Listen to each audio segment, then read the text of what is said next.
Have you ever confronted someone with undeniable proof, only to walk away feeling confused and like you were the one in the wrong? You were sure you had them cornered, but somehow they ended up questioning your own sanity. How does that happen? You've just experienced a well planned out strategy that uses multiple narcissistic tactics combined to form a formidable defense. Let's break it down and see how it works and how you can defend yourself against it. To understand this strategy better, let's start with an example and then break it down into each individual tactic and how they work together. Imagine this. You're doing laundry, emptying your partner's jacket pockets, and you find a receipt for a motel nearby. Your heart skips a beat. They had told you they were leaving town for work. In that moment, everything clicks. Your heart is racing, your mind is sharp. You finally have the evidence to confirm the suspicion that's been gnawing at you for months. You're ready to confront them. With your heart pounding in your chest, you show them the receipt and ask the question that's been haunting you. Are you cheating on me? But what happens next isn't what you expect. Instead of addressing the evidence or even the accusation, they turn the conversation around. They look at you, calm, almost amused, and say, "You're insecure. You've always been afraid of being cheated on because deep down, you never feel like you're good enough. Now, you're just looking for evidence to confirm your fears. This is just like the time you were convinced your car was stolen at the mall, when in fact, you were confused about where you parked." The words hit like a punch in the gut. Yes, you fear being cheated on, and yes, sometimes you feel like you're not good enough. But before you can respond, they keep going. You're being paranoid. You're seeing things because you want to see them. This is all in your head. And just like that, they walk away, leaving you frozen in place, confused, stunned, and wondering if you let your emotions get the best of you. What just happened wasn't random. It was a carefully planned defense strategy designed to derail you for when you confront them. The narcissist knows you're emotional, which makes it hard for you to think clearly and logically. They also know you expect them to confess to their infidelity or at least try to explain away the evidence. You've come prepared for this confrontation, armed with what feels like undeniable proof. But that's exactly why they don't take the approach you're ready for.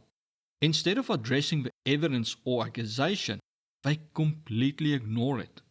This is called deflection, and it causes a momentary shock in your system as your brain tries to reset its expectations and figure out what is happening.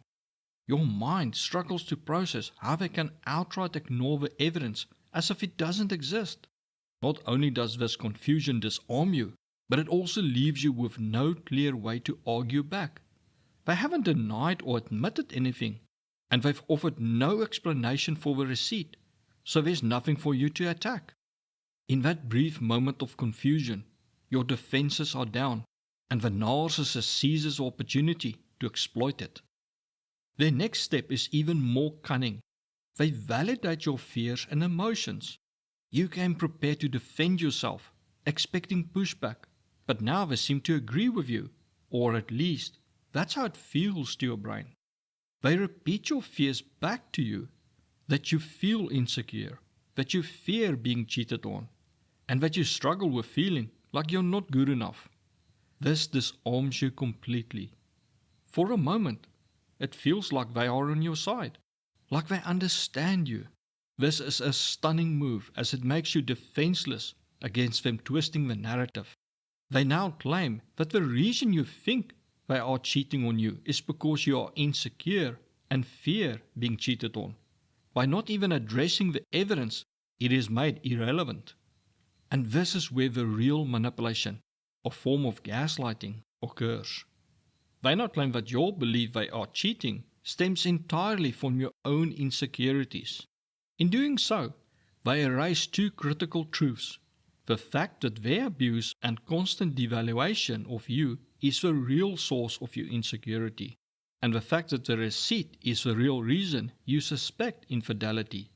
Both are swept aside and forgotten. Caught off guard and emotional, it becomes nearly impossible for you to think clearly and see the deception in the moment. Now, in your confused state, you're left believing, I feel insecure because I fear being cheated on, and I believe I'm being cheated on because I am insecure. It's circular reasoning, expertly designed to trap you in self-doubt.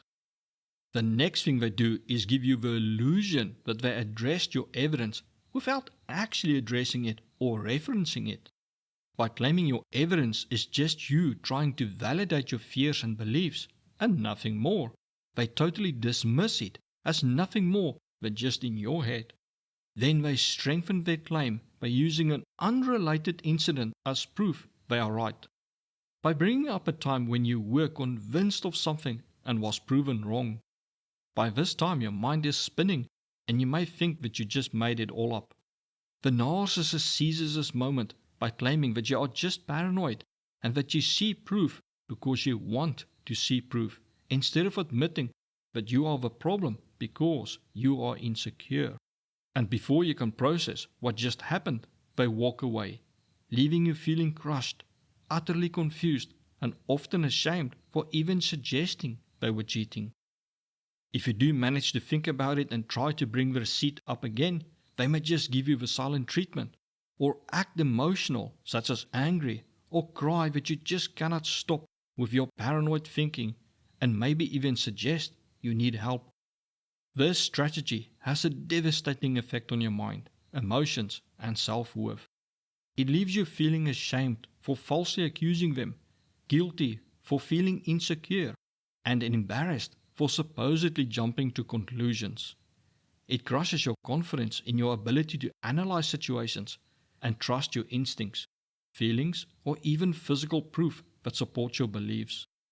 Over time, you may start to fear confronting the narcissist about anything, worried that you'll be wrong again. This insidious strategy allows them to evade responsibility while keeping you trapped in the relationship with no regard for the damage it causes. Because your fears and suspicions are never addressed, the emotional toll builds up. You may find yourself struggling with anxiety, sleeplessness, changes in appetite, or difficulty concentrating. Intense shame, guilt, worthlessness, and helplessness can take over your daily life.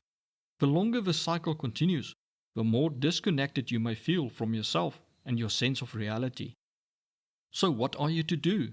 How do you fight this strategy? First, the moment you realize the strategy, get control of your emotions, as it will allow you to think clearer. Take 1 or 2 slow and deep breaths to calm yourself down. Resist the urge to defend yourself, as this is what they want, taking the focus off their actions and your proof. Instead, bring the conversation back to the original issue, maybe saying, this isn't about whether I'm insecure, it's about this receipt. Let's talk about that. Trust your instincts. If something doesn't feel right, it probably isn't. Narcissists thrive on making you doubt yourself, but your feelings are valid.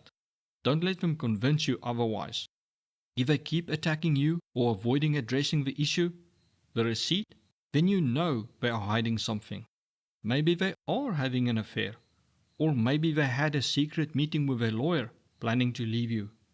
Even if they have some other excuse, like they met an old friend they did not think you would approve of, the issue is that they deceived you and lied to you and broke your trust in them. Whatever excuse they come up with, you have to decide if you are going to accept it and if you are going to trust them again. If they admit fault, then you have a different decision to make. However, at no point should you get into an argument with them. Rather walk away and don't entertain the accusations by trying to defend yourself. They are not interested in what you have to say. They just want you to focus on protecting your name instead of holding them accountable. You don't owe them endless explanations or justifications. If you want to learn 7 phrases you can say to shut the narcissist down, see this video.